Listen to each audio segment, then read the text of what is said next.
রাত তখন প্রায় 1টা। বাঁশতলা রেলগেটের অন্ধকার পথে হঠাৎ থমকে যায় প্রকৃতি। 10টি হাতির একটি দল ধীরে ধীরে পার হচ্ছিল রেল লাইন। বাঁশতলার দিক থেকে সিপাহী বাঁধের দিকে যাচ্ছিল, খাবারের খোঁজে, হয়তো বা একটু শান্তির খোঁজে। ঠিক সেই সময় ছুটে আসে দ্রুতগামী জনশতাব্দী এক্সপ্রেস, আর মুহূর্তের মধ্যেই ঘটে যায় এক নির্মম অবিশ্বাস্য ঘটনা। রেল লাইনেই কাটা পড়ে মৃত্যু হয় 3টি হাতির। মৃতদের মধ্যে ছিল 2টি শাবক হাতি ও একটি পূর্ণবয়স্ক হাতি।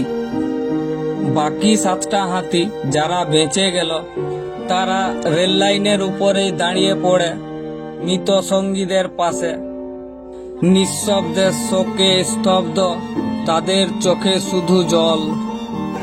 দেখছো না, চোখের জল আসছে, চোখের জল বাইরাছে, দেখ ওরা বলে মানুষও কাঁদে, দেখ হাতিও বলে।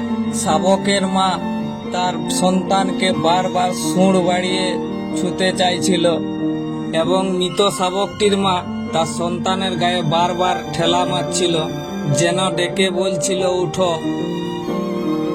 এক এমন কান্না যা কোনো শব্দে বোঝানো যায় না।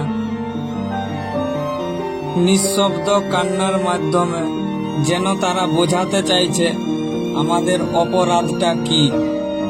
আমরা তো শুধু একটু পথ চেয়েছিলাম, তার বদলে পেলাম মৃত্যু। কেন এমনটা হলো আমাদের সাথে?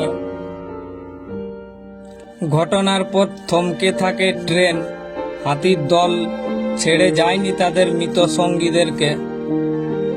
সকাল হতে মানুষ এসে ছবি তুলছে, কিন্তু হাতির দল রেল লাইনের উপরেই দাঁড়িয়ে কাঁদছিল।